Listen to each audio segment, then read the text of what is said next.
एक अंग्रेज मुझसे मेरे पास आया, तुम कह रहे तिरंगे में शहीद लोग लिपट करके आते हैं, हम तो दे देते हैं अपनी जान।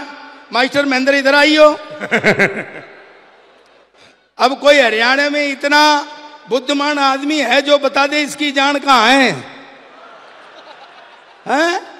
ये पैदा हुआ तो दाई को इसके बाप ने 100 का नोट दिया, उनने वापस कर दिया। बोले वापस क्यों कर रही है? बोले जी छोड़ो, हुआ ही क्या है, बैठ जा। तेरा बीच बीच में काम लेता रहूंगा मैं।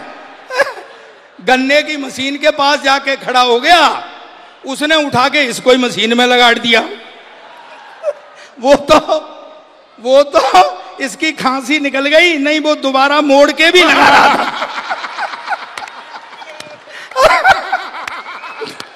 तो अपनी तो देशभक्ति ऐसी है। एक अंग्रेज आया, मेरी आवाज पहुंच रही है, देशभक्ति अपनी स्टाइल की शुरू करते हैं। ये हरियाणा तुम्हें पता है, ये हरियाणा पहले हमारा ही था भाई। हरियाणा वाले बीड़ी पिया करते थे, हमने अलग कर दिए।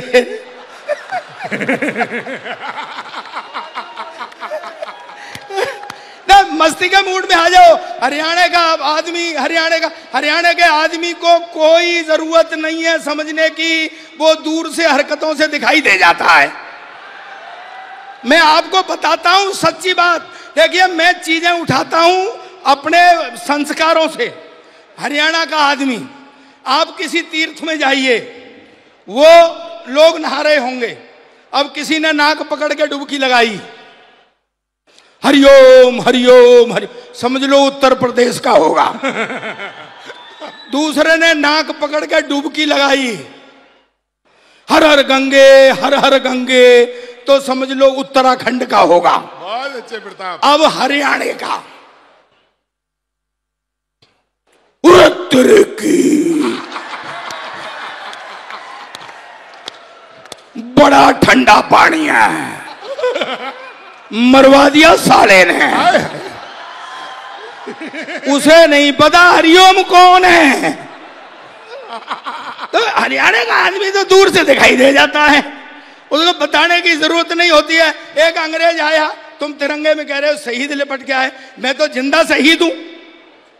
हाँ, एक अंग्रेज आया, मुझसे बोला सरदार जी तुम हिंदुस्तान की इतनी हिमायत करते हो, तुम हिंदुस्तान के बारे में क्या जानते हो? मैंने कहा मेरा देश है हिंदुस्तान, मेरा वतन है हिंदुस्तान, मैं नहीं जानूंगा तो तू जानेगा क्या? बोले बताओ तुम्हारा राष्ट्रीय पक्षी? मैंने कहा मोर। बोले राष्ट्रीय पशु? मैंने कहा शेर। बोले राष्ट्रीय झंडा? मैंने कहा तिरंगा। बोले हाँ तुम फंस गया ना, उसमें 3 रंग होते हैं, ऊपर जो सैफरन कलर केसरिया है वो हिंदू का है, सफेद रंग क्रिश्चियन का है, हरा मुसलमान का है, तुम तो सिख है, तुम्हारा झंडे में क्या है? अब मैं क्या उल्लू के पट्टे अंग्रेज, तुझे कौन समझाए? ये जो झंडे में डंडा है,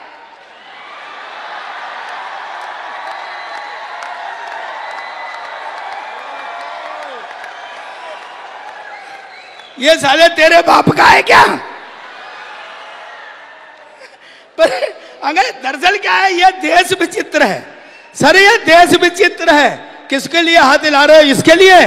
अरे भाई तू इसको लौटा ले। नहीं, बच्चे मेरे से टाटा करने लग जाते हैं। मुझे बताए बेटा तुम कौन हो? तुम वो अपनी गर्लफ्रेंड के मोबाइल में पैसे तुम डलवाते हो, बात वो किसी और से करती है।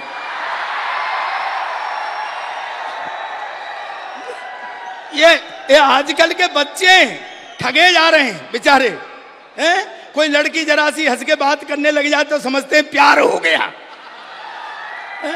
फिर गलियों में गाते घूमते मेरा मन डोले, मेरा तन डोले। 2 दिन बाद वो फटकार देती है, चल भाग। तो फिर मुंह लटका के खड़े हो जाते हैं। फिर वहां लिखते हैं सार्वजनिक शौचालय में टीना आई लव यू। यानी इन्हें यह भरोसा रहता है कि टीना और कहीं जाए चले जाए, पर इसे पढ़ने के लिए यहां जरूर आएगी। सर एक हमारा जमाना था जब शादी से पहले, पहलवान साहब शादी से पहले लड़की नहीं दिखाते थे। कहाँ है डीसीपी साहब? शादी से पहले बाबा साहब महाराज, आखिर आपका क्या लेना देना इन बातों से?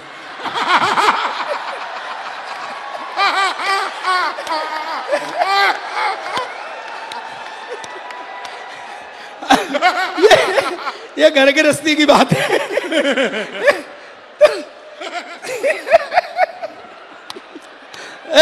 बजा लो बजा लो बजा लो बजा लो, एक बार बजा। मेरे शादी वाले आए देख के चले जाएं, शादी वाले आए देख के चले जाएं। मैंने कहा यार कोई फॉल्ट है, तो मैंने घर वालों से कहा, मैं कहा मैं लड़की देखूंगा। बोले तू क्या देखेगा, हमने देख ली। मैं बाप पट्टे वो मेरी रही है, देख तुमने ली। मुझे दिखाने लगे, सीन बना, ऐसे वो लड़की खड़ी, ऐसे मैं खड़ा, ऐसे वो होने वाले ससुर जी खड़े, जो बाद में नहीं हुए, पंगा पड़ गया था ना। तो वो हमें छोड़ के चले गए कि लड़का लड़की थोड़ी देर बात कर लेंगे। आधा घंटे तक पिन ड्रॉप साइलेंस रहा, ना मैं बोला न वो बोली। फिर आखिर में मैंने ही हिम्मत की, मैं कहा बहन जी अब कितने भाई बहन हैं? कहती भाई साहब अब तक तो 2 थे, पर आप और आ जाएंगे तो 3 हो जाएंगे। बहुत मेहनत कर रहा है। ऐसे ही बहका देते थे। बिल्कुल हीरोइन जैसी है, ये समझ ले महिमा चौधरी जैसी है। फिर भी सुहागरात को हाथ कांपते थे घूंघट उठाने में कि कहीं महिमा चौधरी की जगह महेंद्र सिंह चौधरी नहीं निकल जाए। ये स्थितियां होती थी सर। आजकल सरदारों के दिन अच्छे नहीं चल रहे। अब ये दिनेश रघुवंशी कह रहा तू जींद में पहली बार आया है, ऐसे खड़ा होना, ऐसे बैठना, ये जाट है, समझना, ये जाट है। और मुझसे कह रहा है तू जींद में पहली बार आया, ऐसे खड़ा होना, ऐसे बैठना, ऐसे। मैंने कही देखो रे सरदारों के कितने बुरे दिन आ गए कि उन्हें जाट भी सलाह दे रहे हैं।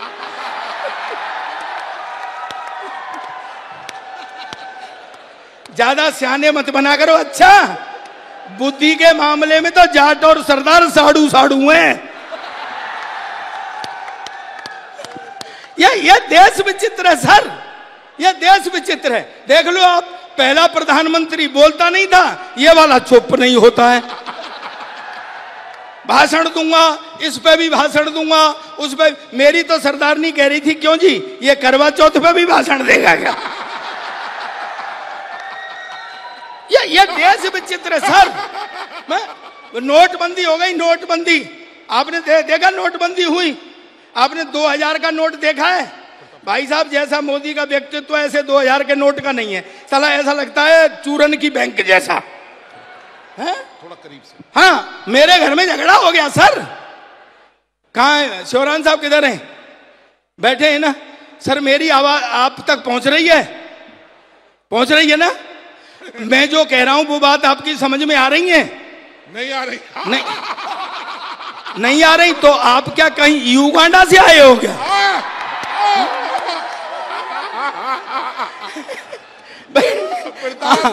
और वैसे भी मैं बता रहा हूं, आप जैसा मैंने बहादुर आदमी नहीं देखा सर। बहुत बहादुर है यार। भाभी जी बगल में बैठी हैं और खुल के हंस रहे हैं। इतनी बहादुरी आती कहाँ है आदमी के अंदर है? ओ शाम को नोटबंदी हो गई, लोग तो परेशान, लाइनें लंबी लगी हुई। वो शाम को आ जाए मोदी, मित्रों, आदमी साला घर में बैठा हुआ परेशान हो कि आज और क्या लेने आ गया भाई। मैंने तो ऐसा सीन देखा कि जैसे ही शाम को आते थे मोदी जी, 8 बजे आते थे, मित्रों, तो आदमी एक हाथ दिल पे और एक पॉकेट पे रख लेता था कि आज और क्या लेने आ गए भाई। मैंने सही बता रहा हूं आपको। जब क्या हुआ, नोटबंदी हो गई। एक बढ़िया बात बताता हूं, सुनना। नोटबंदी हुई तो काले धन भाले भागे, तो वो ले आए सोना। अब मोदी जी रोज नियम बदल रहे।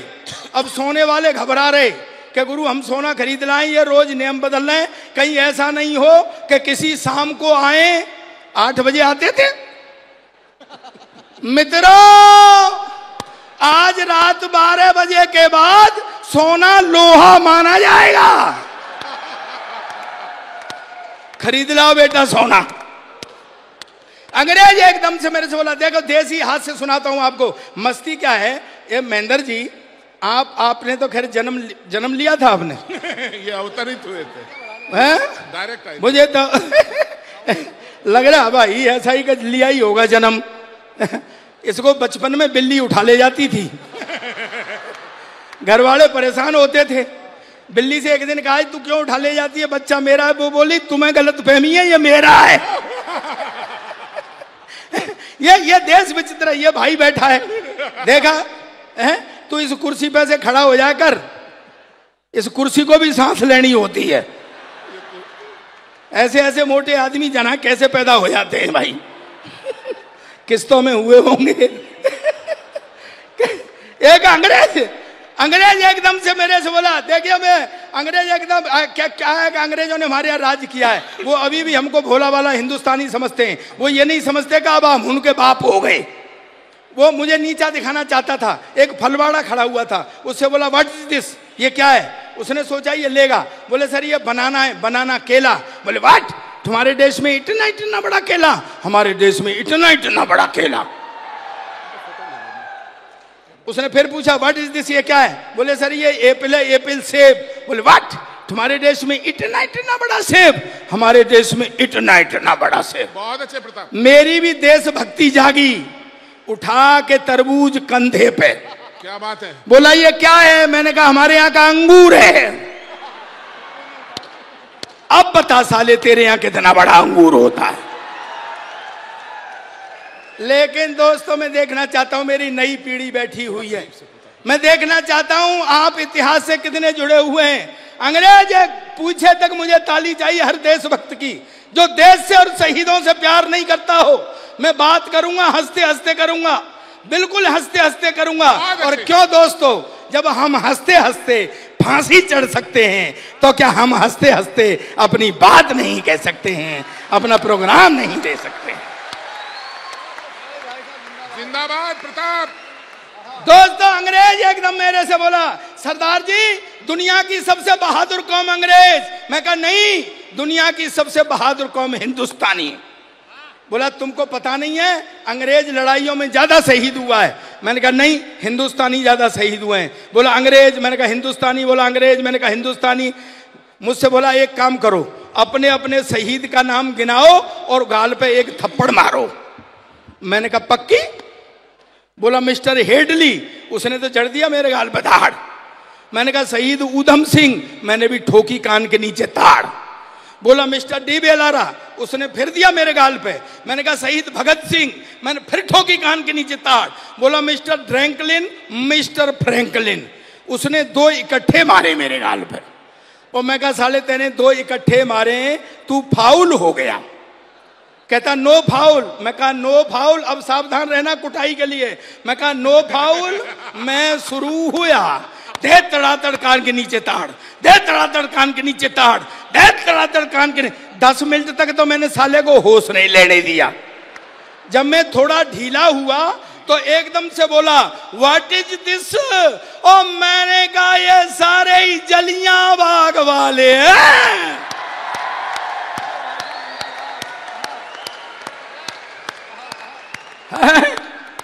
दोस्तों, एक व्यंग पढ़ता हूं जी, स्वागत है।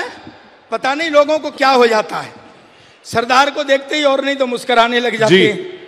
कोई गेस्ट आ गए हैं मेरे अंदाज में, हलचल हो गई है। हमारे एसएसपी जी डॉक्टर अरुण नेहरा जी हमारे बीच पहुंचे, आपका बहुत बहुत स्वागत है। नेहरा साहब प्रणाम। कहाँ है सैल्यूट, कहाँ करूं, कौन से हैं? मती सर, मैं सैल्यूट करता हूं आपको। और पुलिस को सैल्यूट कर, मैं तो पुलिस के चरण छूता हूं सर। कोई डर थोड़ी रहा हूं, नहीं छूता। मैं तो पुलिस के चरण इसलिए छूता हूं कि इनके चरण इनके आचरणों से ज्यादा अच्छे हैं।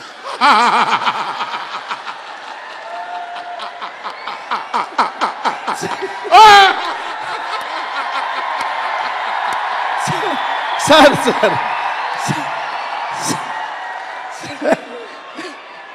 आज प्रताप बाहर नहीं निकलना स्टेडियम से। नहीं, अरे पुलिस कहीं भी चली जाओ, पूरे दुनिया में चली जाओ, पुलिस एक जैसी है।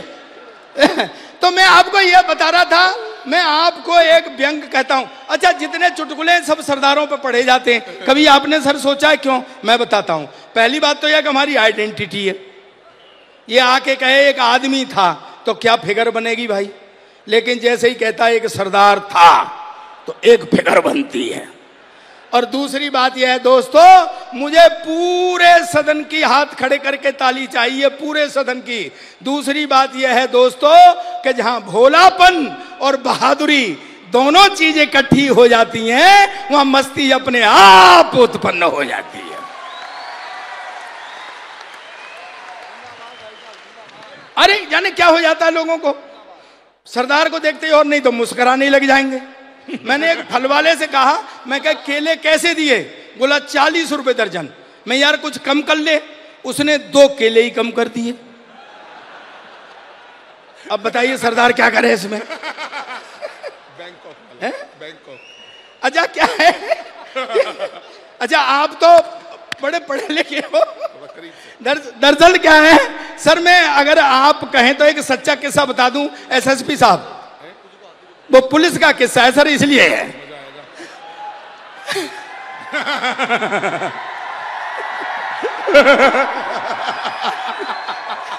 सर ये सच्चा किस्सा है। मैं बैंकॉक गया तीर्थ करने के लिए।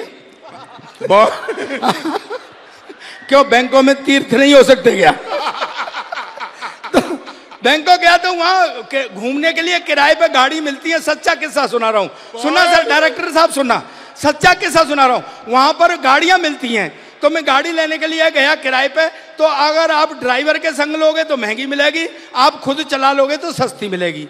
तो वो मुझसे बोला ड्राइवर चाहिए। मैंने कहा तू सरदारों की बेइज्जती कर रहा है। लोग हमसे कहते हैं ड्राइवर चाहिए।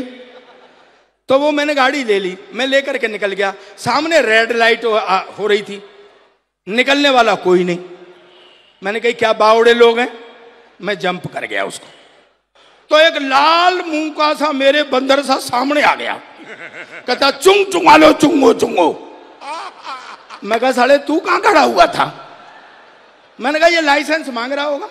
तो मैंने लाइसेंस दिया, मारा फेंक के, चुंग चुंगा लो, चुंगो चुंगो। मैंने कही कागज मांग रहा है ये जरूर। फिर फेंक के मारे, चुंग चुंगा लो, चुंगो चुंगो। सर मैंने एक लोकल आदमी का सहारा लिया, मुझे बाद में पता चला कि मांग वो भी 20 रुपए ही रहा था।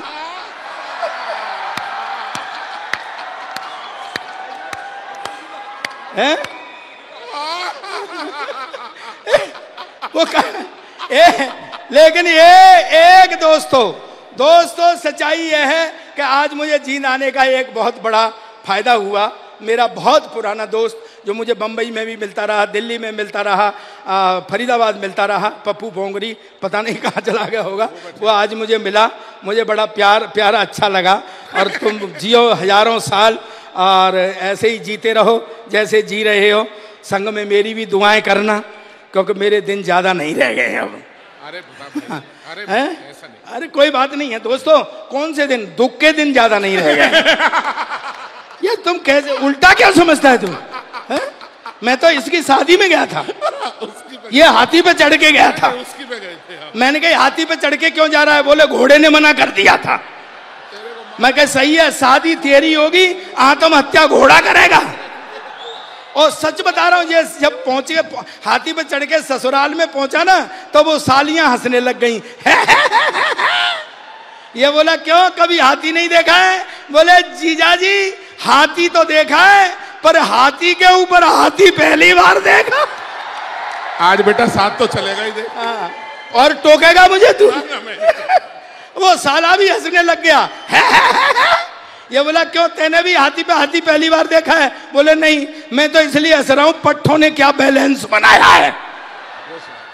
पर्ची ले ले, ये मना करने आया होगा कि सरदार को बिठाओ, है? नहीं, बस लास्ट में मैं आपको एक व्यंग सुनाता हूं। अगर व्यंग आपकी समझ में पहुंच जाए तो मुझे तालियों से विदा करना। मुझे बहुत अच्छा लगा दोस्तों।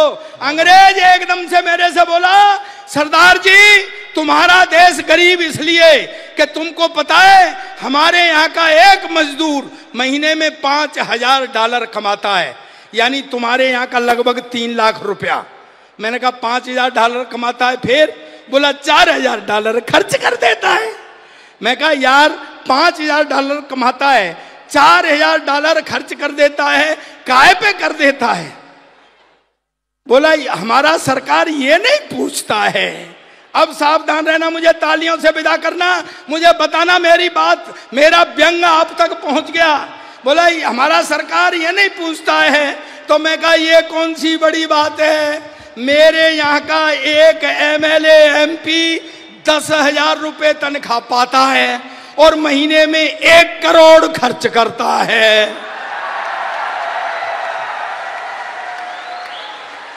तालियों से तो अब विदा करना मुझे। अंग्रेज एकदम से उचट गया, बोले व्हाट, 10,000 रुपए तनख्वाह, 1 करोड़ खर्च करता, कहां से लाता? मैंने कहा हमारी भी सरकार नहीं पूछती है। Thank you.